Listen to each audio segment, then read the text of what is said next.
여러분 다이너마이트 잘 아시죠? 폭약으로 폭발력이 대단합니다. 아주 강력한 힘을 발휘합니다. 이 다이너마이트의 발명자는 누군가요? 스웨덴의 화학자 알프레드 노벨입니다. 그는 노벨상 창설자로 더 유명하죠. 그가 그 상을 제정하게 된 사연이 있습니다. 한 번은 프랑스 신문이 오보를 냈습니다. 사실은 그 형이 사망을 한 건데 오인해서 그가 사망했다라고 기사로 내보냈던 것입니다. 그 자체로도 황당했지만 더 충격적인 것은 기사 제목이었습니다. 죽음의 상인 죽다. 그가 발명한 다이너마이트, 살상무기로 쓰여서 많은 인명이 사망했다. 그것을 비난한 내용이었습니다. 건설 등 유익한 목적으로도 사용되는데 일방적인 비난 같아서 섭섭한 마음도 없지 않았지만 그 일을 반성의 계기로 삼았습니다. 그래서였는지 그는 인류 평화 증진을 위해서 노벨상을 제정해달라 그렇게 유언을 남겼습니다. 그게 노벨상의 시작이었죠. 이 다이너마이트는 긍정적인 면과 동시에 부정적인 면을 가지고 있습니다. 그런데 오직 긍정적인 면만 가지고 있는 다이너마이트가 있습니다. 그건 뭘까요? 영적 세계에서 초강력 능력, 슈퍼파워를 바라는 것입니다. 그것은 바로 성령의 능력인 것입니다. 비유적으로 표현하면 성령의 다이너마이트 이렇게 말할 수 있을 것입니다. 우리가 그 능력을 받을 수 있다면 놀라운 일들이 벌어질 수 있을 것입니다. 그런데 사실은 그 성령을 이미 우리는 받고 있다라고 하는 사실 잊지 말아야 될 것입니다. 예수님을 믿는 사람은 이미 성령을 받았다. 성경이 증거합니다. 곳곳에서 그 중에서 몇 구절 소개해드리면 고린도전서 12장 3절 성령으로 아니하고는 누구든지 예수를 주시라 할 수 없느니라. 예수님을 하나님의 아들 나의 구주로 믿으려면 스스로의 인지 능력, 학습으로 가능한 게 아니고 성령이 임해서 깨우쳐 주셔야 된다라는 것입니다. 정말 그렇죠. 우리의 육안으로 하나님 볼 수 없잖아요. 당연히 만날 수도 느낄 수도 없지요. 또 하나님의 아들 예수 그리스도도 2000년 전에는 그나마 인간의 모습으로 이 땅을 거니셨지만 지금 우리는 어떻습니까? 지구 반대편, 게다가 2000년의 시간적 갭, 예수님을 직접 볼 수도 없고 느낄 수도 없고 그분이 정말 하나님의 아들인가 잘 모르지요. 그분이 십자가에 죽었다 부활했나? 그게 사실일까? 잘 수긍할 수가 없습니다. 그런데 하나님의 영이신 성령께서 임하시면 그 모든 것이 깨달아진다는 거예요. 아, 예수님 하나님의 아들 맞아. 그분이 십자가에 죽으신 것은 나 같은 죄인을 대신해서 죽으신 거야. 그리고 부활하셨어. 지금도 살아계셔. 그게 하나하나 믿어지는 것. 그것은 바로 성령의 역사하심의 결과다라는 것입니다. 또 그 성령께서 우리 믿는 성도 안에 완전히 들어와 계십니다. 사도행전 2장 38절 보면 성령 강림절 성령 충만을 받은 베드로가 나가서 대중 앞에 말씀을 전하지요. 그때 이렇게 증거했어요. 사도행전 2장 38절 너희가 회개하여 각각 예수 그리스도의 이름으로 세례를 받고 죄 사함을 받으라. 그러면 성령의 선물을 받으리니 그랬어요. 무슨 얘기입니까? 복음을 듣고 각각 회개하면 그리고 예수님의 이름으로 세례받는 건 뭘까요? 죄인인 것을 고백하고 예수님을 나의 구주로 믿고 그런 사람에게나 세례를 베푸는 거 아니겠습니까? 그러면 믿음의 사람이요 성도가 됐는데 그에게는 성령을 선물로 준다라는 것입니다. 그러니까 이미 예수님을 살아계신 하나님의 아들 나의 구주로 믿는다면 성령의 역사가 나타난 것이고 또 그 성령이 내 안에 들어와 계신다. 그렇게 믿으시면 될 것입니다. 만약 그게 아니라면 어떨까요? 그리스도인이 아니라는 것입니다. 구원받은 성도가 아니라는 것입니다. 바울이 잘라 말합니다. 로마서 8장 9절 누구든지 그리스도의 영이 없으면 그리스도의 사람이 아니니라. 저와 여러분은 어떻습니까? 예수님이 하나님의 아들이신 거 분명히 믿습니까? 또 나를 대신해서 십자가에 죽었다 부활하신 것도 믿습니까? 그러면 예수님은 나의 구주이시죠.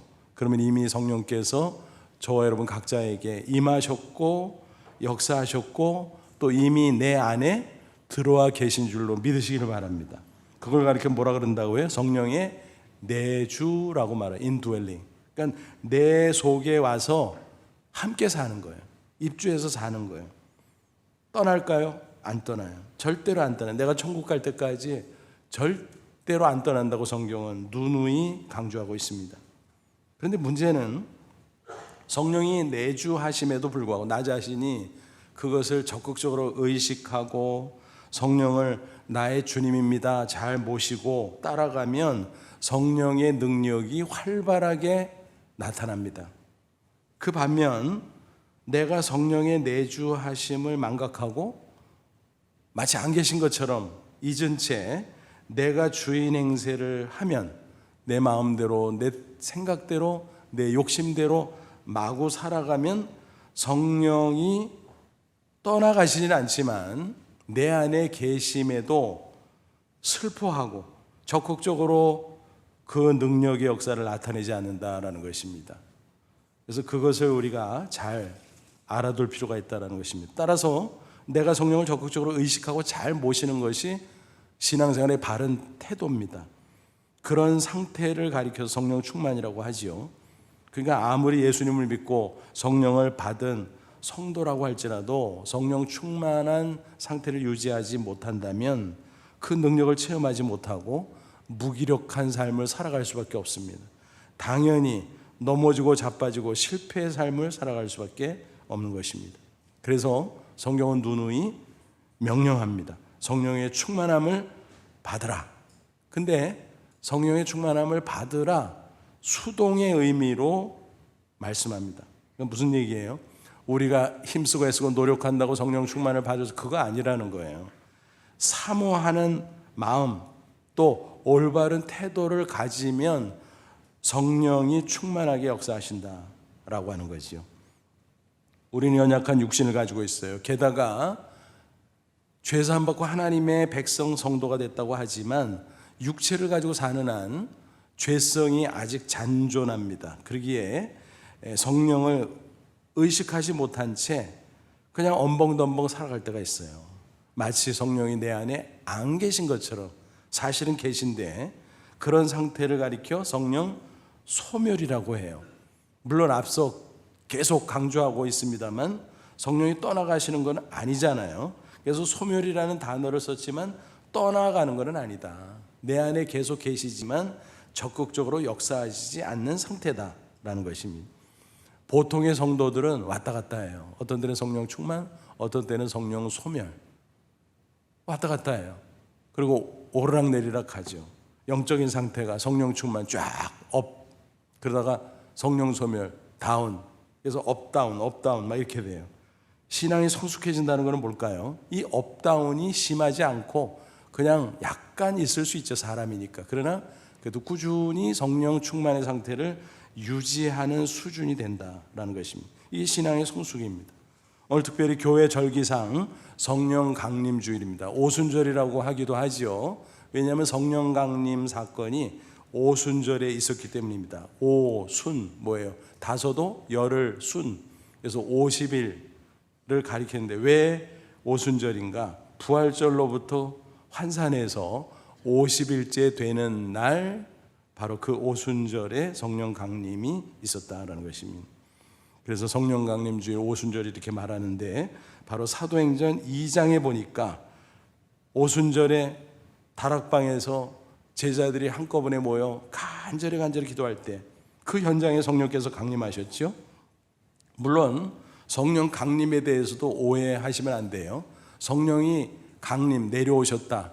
그러니까 성령님이 안 계시다가 또 하늘 꼭대기에만 있다가 갑자기 나타나셨나? 그건 아니에요.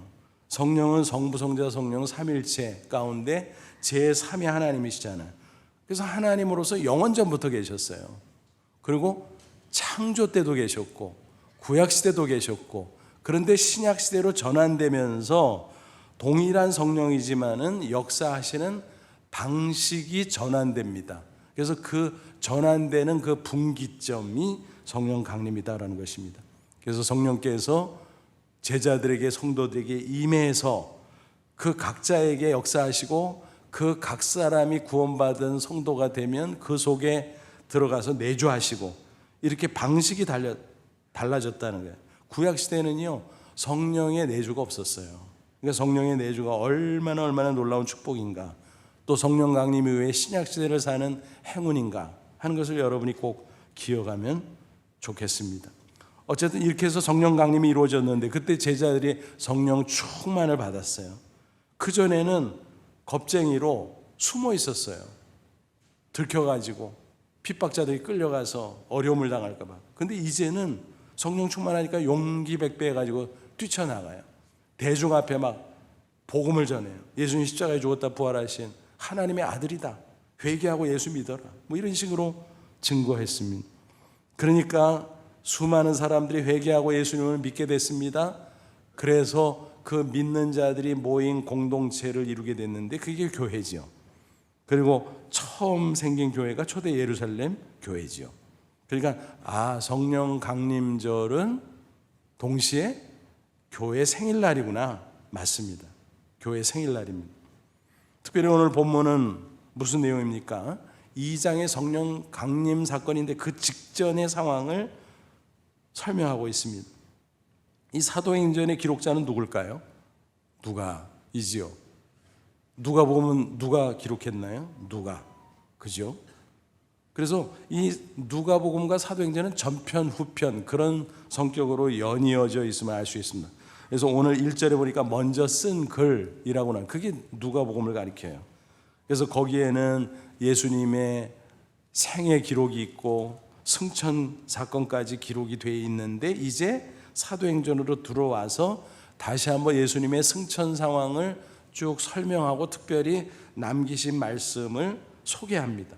그러고 나서 이제 2장 성령 강림 사건, 그리고 그 이후에 성령 충만받은 사도들 또 제자들이 성령 충만한 가운데 각지로 쫙 퍼져가지고 복음을 전파함으로 세계 복음화를 이뤄나가는 그 과정을 기록합니다. 그래서 28장까지 1세기의 복음의 놀라운 확장, 그것을 역사적 기록으로 남기고 있는 것입니다. 예수님은 오늘 본문에서 어떻습니까? 승천하기 직전에 뭐라고 말씀하세요? 하나님의 약속하신 것을 기다리라. 그게 뭘까요? 성령이죠. 그래서 예루살렘을 떠나지 말고 너희들이 모여 있어라, 기도하고 있어라, 그러면 성령 강림이 이루어질 것이다. 그런데 그 상황에서 말귀를 못 알아들은 제자들이 뜬금없는 질문이에요. 이스라엘의 회복이 언젠가요? 무슨 얘기일까요? 그들은 예수님이 십자가 못 박히기 전에도 사실은 착각 속에 빠져 있었잖아요. 예수님의 인기가 막 올라가니까 와, 이러다가 우리가 로마 식민지로 있는데 나라가 독립하고 새롭게 나라가 세워지는 거 아니야? 그리고 우리 예수님 왕 되는 거 아니야? 정치적으로 생각을 했어요. 그런데 예수님 십자가에 죽으시니까 아이고 다 틀렸네. 그렇게 실망을 하는 가운데 놀랍게도 예수님이 부활하셨잖아요. 또 자기들 앞에 계속 나타나고 계시잖아요. 지금 승천 직전이지만 승천도 사실은 그들은 아직 모르고 있는 상황이에요. 그런 가운데 예수님께서 이런저런 말씀하시니까 또 착각한 거예요. 와, 우리 예수님이 이러다가 왕 되시고 이스라엘 나라를 회복하는 거 아니야? 예수님, 이스라엘 나라가 언제 회복돼요? 정치적인 그런 질문을 했던 것입니다. 예수님께서 어처구니가 없죠. 내가 그러려고 이 땅에 왔다 가는 거냐? 아니다. 그런데 관심 갖지 말고 내가 승천했다가 다시 재림할 텐데 그 사이 기간 동안에 너희들이 성령 받고 복음을 전해서 세계 복음화 인류 구원을 이루어라. 그러면 내가 재림할 거다. 그렇게 말씀을 해 주셨습니다. 그래서 오늘 본문 가운데 특별히 남기신 말씀, 핵심 구절이죠. 8절 유명한 말씀입니다. 오직 성령이 너에게 임하시면 너희가 권능을 받고 예루살렘과 온 유대와 사마리아 땅끝까지는 내 증인이 되리라. 여기서 무슨 단어가 중요해요? 두 단어. 권능, 증인. 먼저 권능이라는 단어는 무슨 뜻일까요?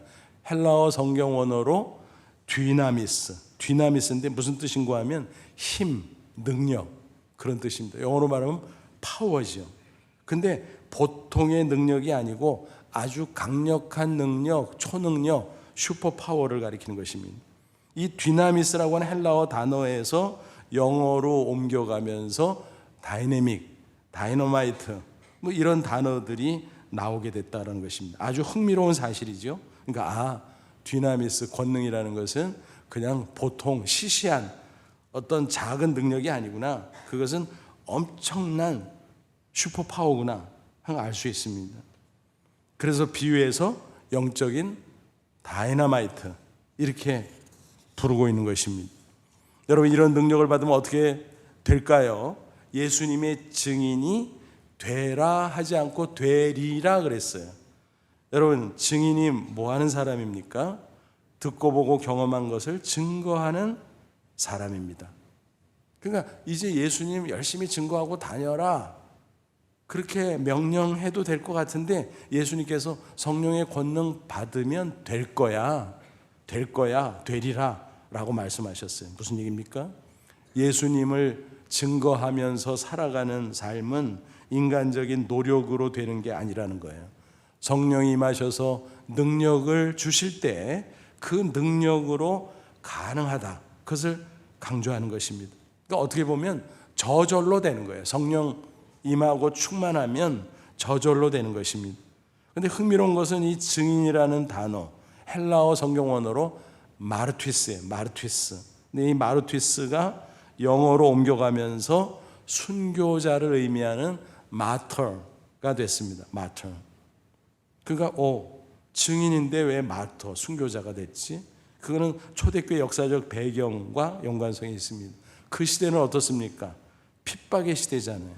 예수 믿으면 잡아가요. 예수 전하면 감옥에 가둬요. 심지어는 죽여요. 그러니까 예수님의 증인으로 살아간다는 것은 너무너무 위험천만한 일이었습니다.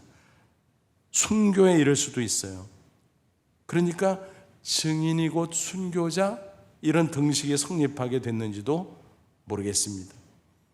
오늘날은 다행히 우리가 뭐 예수님 전한다고 해서 또 예수님 믿는다고 해서 뭐 붙잡혀가고 핍박당하고 막 뭐 개인적으로 뭐 이런저런 핍박을 당할 수 있지만 시대적으로 핍박당하는 건 없잖아요.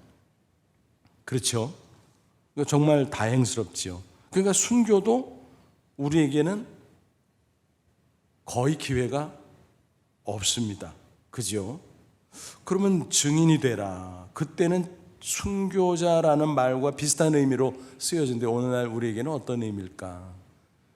여러분 그들은요 죽는 순교를 했어요. 근데 우리는 뭐 하면 됩니까? 산 순교를 하면 돼요. 우리의 삶을 통해서 내가 듣고 보고 경험한 예수님에 대해서 나타내면 되는 거죠. 근데 그게 내가 인간적으로 뭐 힘쓰고 애써서 나타내 줄 수 있는 것이 아니라 성령의 권능을 받으면 그 놀라운 능력으로 저절로 할 수 있다라고 하는 것입니다. 따라서 우리가 예수님의 증인으로 복되고 존귀한 삶을 살려면 또 우리를 통해서 예수님을 드러내려면 성령의 능력이 먼저 우리 가운데 나타날 수 있도록 우리가 사모해야 될 것입니다. 그럴 때 성령의 역사가 나타납니다. 구체적으로 어떤 일들이 벌어질까요? 여러분 우리는 어떤 존재입니까? 본래 죄인이잖아요. 연약하고 누추하잖아요. 죄 사함 받고 구원받았다고 말은 하지만 여전히 죄성 가운데 있어요. 그러니까 죄와 사망에서 구원받는 것도 스스로 안 되고 또 험한 세상에서 승리하는 것도 스스로 안 되고 악한 세상에서 물들지언정 변화시키는 것도 스스로 안 되고 그죠? 그러니까 성령이 임해서 능력을 주실 때 비로소 가능해진다는 것입니다. 다행히 성령의 능력은 다이너마이트처럼 강력하기에 얼마든지 우리 가운데 구원과 승리와 변화의 역사를 일으켜 주실 줄로 믿습니다. 그것을 하나하나 간단간단 살펴보죠. 첫째, 성령의 능력으로 구원의 역사가 나타납니다. 앞서 잠시 좀 말씀드린 내용하고 연관성이 있어요. 성령의 능력이 아니면 우리가 하나님을 알 수도 없고 믿을 수도 없고 예수님을 알 수도 없고 믿을 수도 없다 그랬잖아요. 성령의 능력, 그 역사하심이 구원의 놀라운 시발이 되는 것입니다. 그리고 성령께서 역사하시면 죄로 말미암아 죽었던 우리 영혼이 거듭납니다. 새 영혼으로 살아난다는 거예요. 그리고 우리의 삶도 완전히 바뀌어요. 그래서 새 사람이 되는 거죠. 고린도후서 5장 17절, 그런즉 누구든지 그리스도 안에 있으면 새로운 피조물이라. 이전 것은 지나갔으니 보라 새 것이 되었도다. 사도 바울은 이 구절에서 구원을 새 창조 혹은 재창조로 설명하고 있습니다. 창세기 1장 이럴 때는 원창조는 어때요? 우주 만물 하나님이 너무너무 아름답게 창조하셨죠. 그 가운데 만물의 영장으로 인간도 정말 아름답게 창조하셨죠. 그런데 창세기 3장 하나님과의 언약을 깨뜨리고 범죄하고 타락함으로 말미암아 망가져 버리고 말았어요. 그리고 그 결과 영원한 사망으로 떨어질 수밖에 없는 비참한 운명이 됐습니다. 그런데 어떻습니까? 하나님께서 독생자 예수님을 보내주실 뿐만이 아니라 그 십자가 구원의 복음을 믿도록 하기 위해서 성령을 보내주셨어요. 그 능력으로 역사하셨어요. 그래서 우리 영혼을 다시 거듭나게 하시고, 그게 새 창조지요. 그리고 영생을 얻게 하시고, 이제는 성령께서 부으시는 기쁨과 평안을 누리게 하시고, 더 나아가서 인생 자체가 복되고 아름다운 모습으로 계속 채워지도록 역사하셨다라고 하는 것입니다. 한국 초대교회 역사 가운데 이런 이야기가 있어요. 종로가에 가면 연동교회가 있잖아요. 한국 초기 대표적인 교회 중에 하나지요. 그 교회의 초대 장로였던 고찬익 장로님의 일화입니다. 그는 본래 노름꾼에다 술꾼에다 사기꾼이었습니다. 그러던 중 사고를 쳤어요. 관가에 끌려가서 매를 실컷 맞고 너무 치명적인 고통을 당해서 말을 못하는 신세가 되어버렸습니다. 말을 못하는 거예요. 게다가 빚독조까지 받게 됐어요. 그러다 보니까 절망이죠. 그래서 스스로 목숨을 끊으려고 독약을 먹습니다. 근데 구사일전으로 살아났는데, 그러던 중 연동교회를 심호하고 있던 그 당시 게일 선교사가 전도지를 나눠주다가 이 고찬익에게 그걸 한 장 건네준 거예요. 그 타이틀은 내 이름이 무엇이냐 하는 것이었습니다. 내용은 야곱의 스토리였어요. 근데 그걸 보니까 자기하고 상관도 없는 것 같고, 이게 뭐야? 잘 이해도 안 되고. 그래서 던져놨는데 이상하게 자꾸 신경이 쓰여지던 중 밤에 잠을 자고 있는데 꿈속에서 어떤 음성이 들려오는 것이었어요. 내 이름이 무엇이냐? 전도지의 제목이었습니다. 깜짝 놀라서 말은 못하고 이러고 있는데 겨우겨우 정신을 가다듬으면서 대답을 했습니다. 내 이름은 고가입니다. 싸움고 슬고 망난입니다. 누구인지 모르지만 제발 저를 좀 용서해 주십시오. 울고 불고 하면서 대답을 했습니다. 그때 흰옷 입은 사람이 나타나서 그래 내가 용서할게. 이제부터 너는 내 아들이다 하고 사라져 버리는 것이었습니다. 깜짝 놀라서 꿈에서 깨어났습니다. 야, 그 전도지 다시 찾아와서 그걸 읽고 또 읽고 또 읽고 그러던 중에 성령께서 놀라운 역사를 나타내신 거예요. 혀가 풀리고 말이 나오기 시작하는 것이었습니다. 그 뒤에 고찬익은 게일 선교사로부터 복음의 내용을 자세히 들을 수 있었고, 그는 구원받고 새 사람이 됐습니다. 나중에는 전도자가 됐어요. 자기가 손수 신발들을 만들어서 사람들에게 막 나눠주면서 복음을 전했어요. 나는요 과거에 도적놈, 술꾼, 싸움꾼, 사기꾼, 근데 예수 믿고 새 사람 됐어요. 저 좀 보세요. 제가 만든 신발들이니 꼭 예수 믿으십시오. 이러면서 전도를 했다는 것입니다. 그래서 얼마나 많은 열매를 맺었는지 몰라요. 그 당시에 선교사들 사이에 고찬익은 유명 인사가 됐습니다. 그리고 연동교회 초대 장로까지 될 수 있었다는 사실입니다. 주위 사람들은 깜짝깜짝 놀랐어요. 아니 저 망나니가 어떻게 저렇게 변했어? 어떻게 하면 저렇게 변하는 거야? 그거에 예수 믿으면 변하지. 예수 믿으면 성령의 능력이 나타나거든요. 그래서 그런 놀라운 변화가 있었던 것입니다.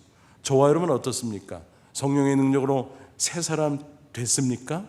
한번 보세요. 예수 믿기 전, 예수 믿은 후, 야, 내가 변했어, 맞아.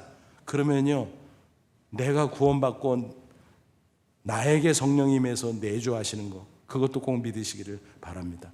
그리고 그 성령께서 충만하게 역사하면서 나를 이미 새 사람 바꿨을 뿐만이 아니라 예수님을 닮아가는 그 과정을 이루어주면서 계속 새 사람 그렇게 우리를 만들어 가십니다. 그게 구원의 역사예요. 그걸 성화라고 말하지 않습니까? 부디 저와 여러분 성령 충만을 간구하고 그 능력으로 계속 예수님을 닮아가는 새 사람이 되시기를 주님의 이름으로 축원합니다. 둘째, 성령의 능력이 임하면요, 우리가 어떤 상황, 고난, 역경, 또 이런저런 문제들에 처해도 우리는 당당히 승리할 수 있다는 사실입니다. 사도행전 16장 보면 바울과 실라 이야기가 나오잖아요. 그들이 빌립보에서 복음을 증거하다가 체포됐어요.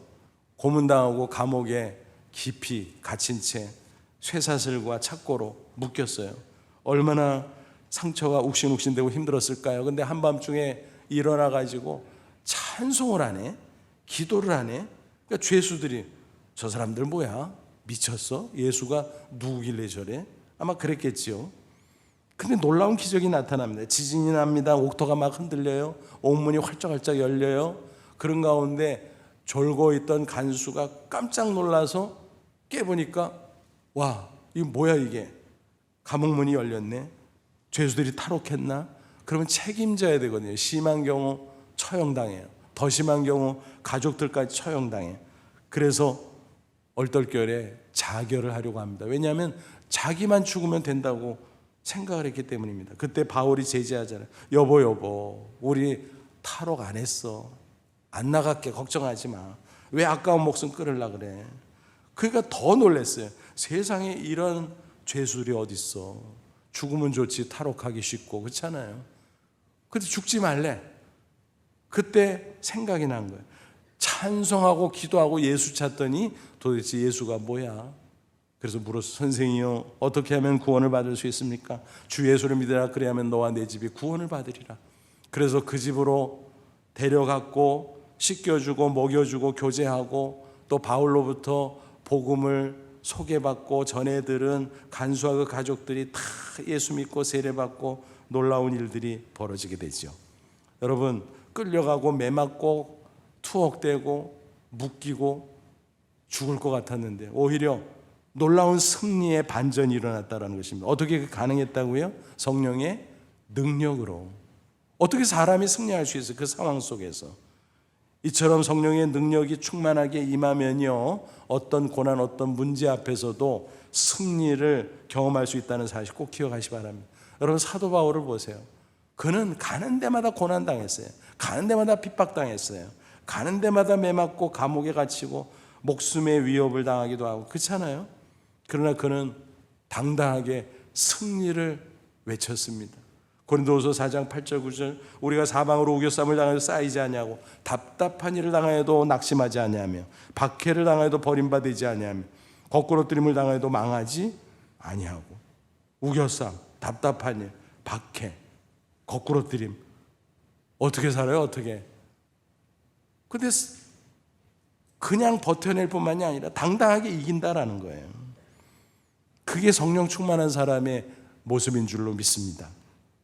20세기 초 중국 교회의 지도자였던 워치만 리의 일화입니다. 그는 17세 회심한 이후에 성경과 기독교 서적을 독파했어요. 그런 가운데 성령 충만해졌습니다. 중국 기독교 역사에 큰 족적을 남기는 사람이 됐습니다. 하지만 그의 현실은 녹록지 않았습니다.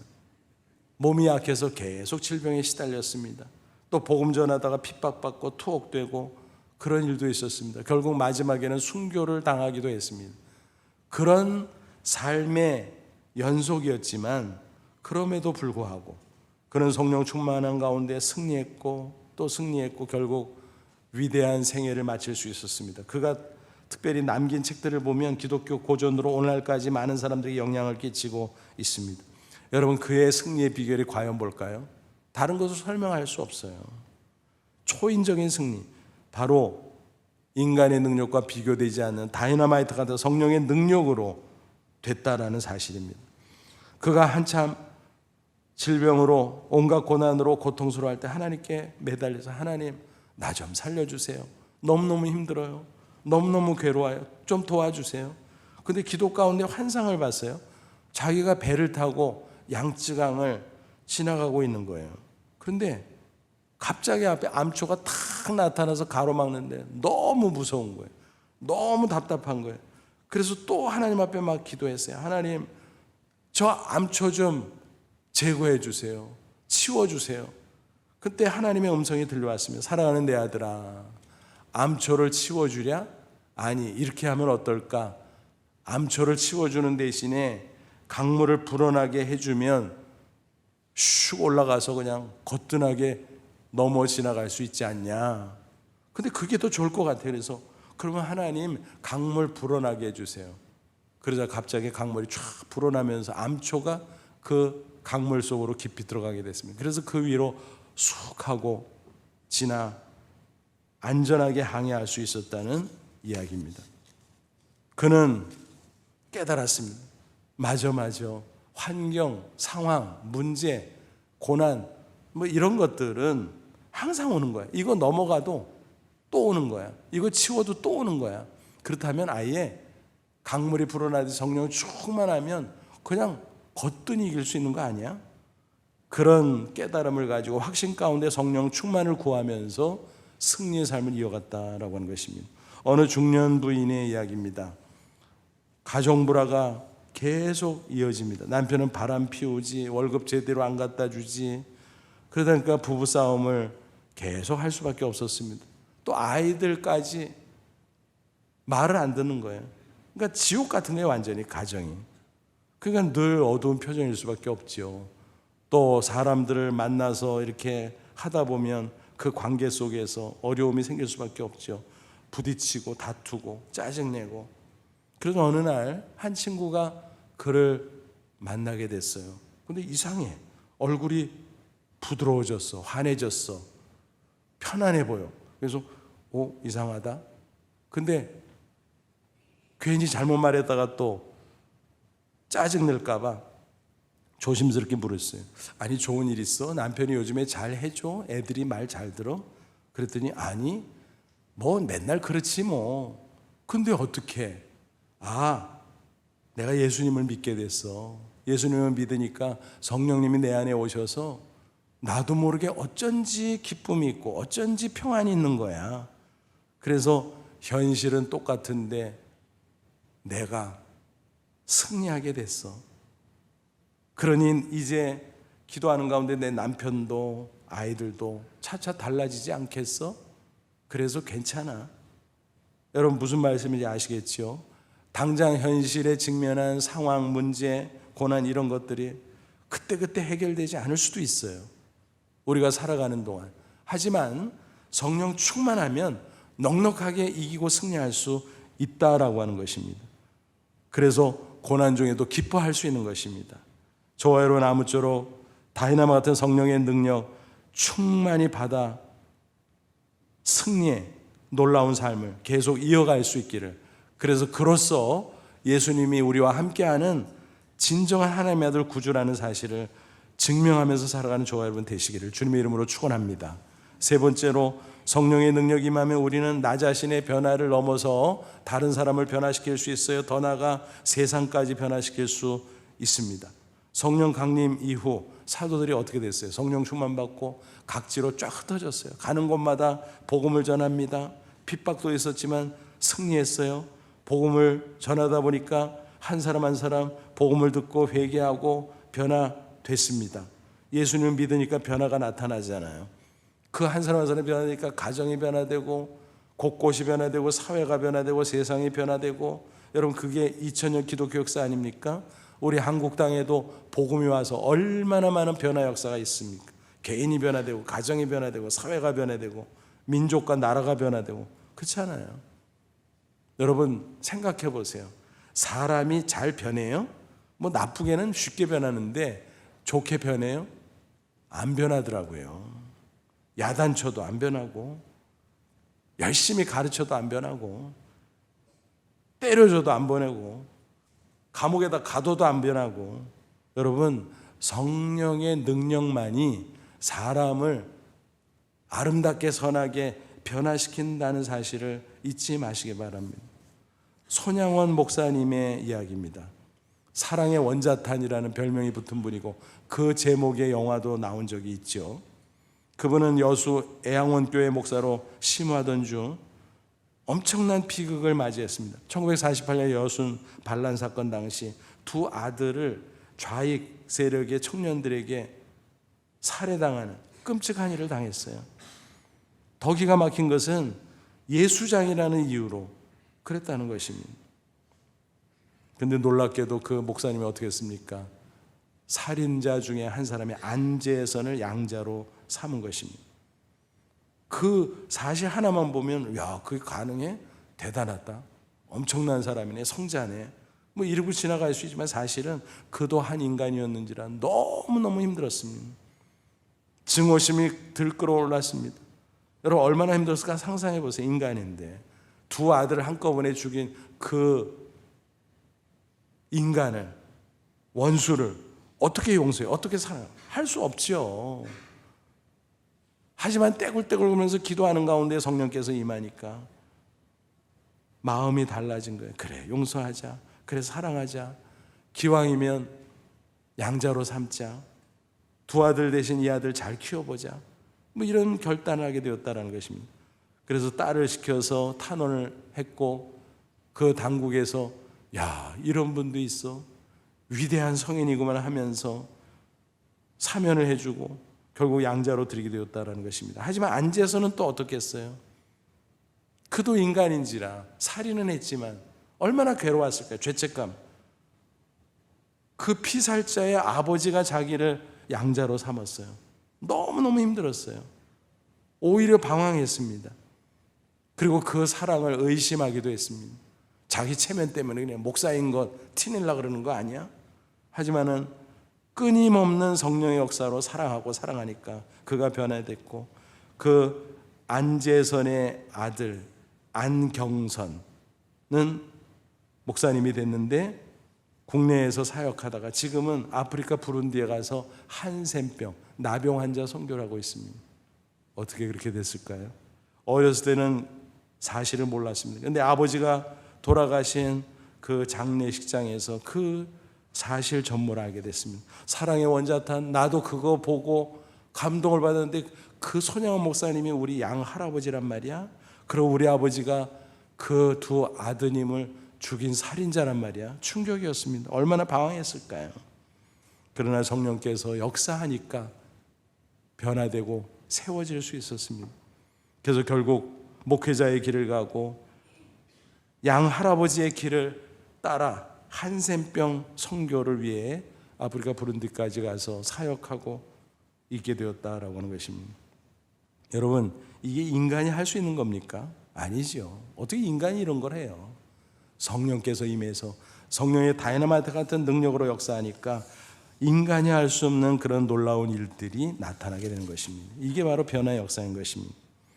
그런데 이게 말처럼 쉽지 않잖아요. 왜 그럴까요? 앞서서 말씀드렸잖아요. 모든 성도가 믿음으로 예수님 영접하고 성령을 받았지만, 성령이 내주하시지만 또 육신의 욕망이 나오고 자기 생각이 나와 자기가 주인 행사하다 보면 성령이 적극적으로 역사하지 않는다니까요. 떠나가진 않지만 소멸되십니다.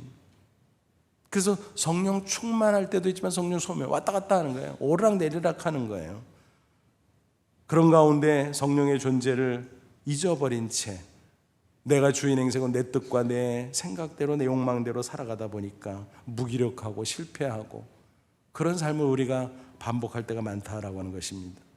제 초등학생 시절의 이야기입니다. 친구 중에 방앗간집 아들이 있었어요. 어느 날 놀러 갔어요, 그 집에. 그랬더니 저녁 때가 됐는데 그 아이가 야, 방앗간 구경시켜줄까? 그래서 아유, 좋다고. 근데 불을 켰는데 안에 보니까 뭐 기계들이 꽉 차 있고 뭐 쌀자루, 곡식자루들이 막 가득 했는데 뭐 그냥 그래요. 정막이 가득하고 뭐 아무것도 없는 거예요. 그래서 뭐 방앗간이 뭐 이상하다, 괴상하다. 그랬는데 그 아이가 그런 거예요. 너 내일 낮에 오면 이 기계가 막 움직이면서 막 떡을 만들고 그래. 그거 구경하려면 내일 와. 그래서 당연히 가야지. 그래서 그 다음날 낮에 갔어요. 그랬더니 세상에 막 기계들이 막 움직이고 막 곡식을 빻고 한쪽에서는 또 한쪽에서는 막 가래떡을 뽑는데 그냥 김이 모락모락 나고 너무너무 신기한 거예요. 그래서 와, 어떻게 이렇게 됐냐 그랬더니 스위치를 딱 연결시키면은 전류가 쫙 흘러가지고 그렇게 기계가 움직이고 그런다는 거예요. 그래서 그 설명을 듣고서 야, 전기의 힘이 굉장하구나. 어린 마음이 그것을 느꼈습니다. 여러분 무슨 말씀인지 이해가 되시죠? 저녁에 봤던 방앗간, 낮에 봤던 방앗간 똑같은 방앗간이에요. 뭐가 차이 납니까? 스위치를 연결해서 전류가 흐르냐 그렇지 않느냐, 그게 다르다라는 것입니다. 우리는 성령 받은 하나님의 사람들이에요. 성령이 내주하세요. 근데 내가 성령을 적극적으로 의식하고 따라가고 그 다스림을 받고 순종할 때 마치 스위치가 연결된 것처럼 성령의 놀라운 역사가 나타난다라고 하는 사실입니다. 그게 성령 충만입니다. 여러분 오늘 특별히 성령 강림 주일입니다. 우리 각자 자신의 영적 상태를 한번 체크해 볼 수 있기를 바랍니다. 나는 성령 충만한가? 성령 소멸한 가운데 있는가? 우리가 다시 한번 성령 충만을 사모하고 기도할 수 있기를 바랍니다. 성령 충만케 하옵소서 하고, 그리고 성령은 말씀과 더불어 역사하세요. 그러므로 말씀을 가까이 하고 말씀 충만하시 바랍니다. 또 성령은 거룩한 하나님의 영이에요. 그러므로 우리가 거룩해야 돼요. 우리는 육체를 가지고 살기 때문에 거룩할 수 없는 사람입니다. 그래서 넘어지고 실수하고 허물이 생길 수밖에 없지만 그때마다 십자가 앞에 나가 보혈의 은혜로 씻음을 받을 수 있기를 바랍니다. 그럴 때 성령께서 충만하게 그 다이너마이트 같은 능력으로 역사해 주실 줄로 믿습니다. 부디 그 능력으로 우리가 날마다 구원의 기쁨으로 살고, 험한 세상이지만 당당히 승리하고, 또 죄악 세상이지만 변화의 역사를 일으키면서 예수님의 증인으로 살아가는 저와 여러분 다 되시기를 주님의 이름으로 축원합니다. 기도하겠습니다. 이 말씀 붙잡고 기도하죠. 하나님, 그렇습니다. 내가 예수님을 믿습니다. 예수님은 나의 구주입니다. 그렇다면 내 안에 예수님 오셔서 성령을 통해서 오셔서 내주하시는 줄로 믿습니다. 그런데 내가 성령을 잊어버린 채 내 마음대로 살 때가 많이 있습니다. 그러다 성령 소멸, 그래서 무기력한 실패 삶을 반복할 때가 있습니다. 오늘 성령 강림절을 맞이했는데 다시 한번 내 안에 내주하시는 성령님 역사해 주옵소서, 내 주인으로 역사해 주옵소서. 그래서 성령 충만, 놀라운 다이너마이트 같은 능력으로 역사함으로 우리가 승리하고 변화의 역사를 일으키는 아름다운 사람들이 되게 하옵소서. 다 같이 간절한 마음으로 잠시 기도합니다. 하나님 아버지 은혜를 진심으로 감사합니다. 이 시간 주의 말씀을 우리 새롭게 해 주옵소서. 성령 충만하게 하옵소서. 그래서 성령 소멸한 가운데 무기력한 실패자의 삶을 살지 아니하게 하시고, 이제는 날마다 깨어 기도하며 말씀 충만한 가운데 성결한 몸과 마음을 가지는 가운데 성령 충만받아 다이너마이트 같은 능력으로 구원의 기쁨을 맛보게 하시고, 험악한 세상 승리하게 하시고, 죄악 세상 변화시키는 예수의 증인 다 되게 해 주시옵소서. 예수님의 이름으로 기도하옵나이다. 아멘.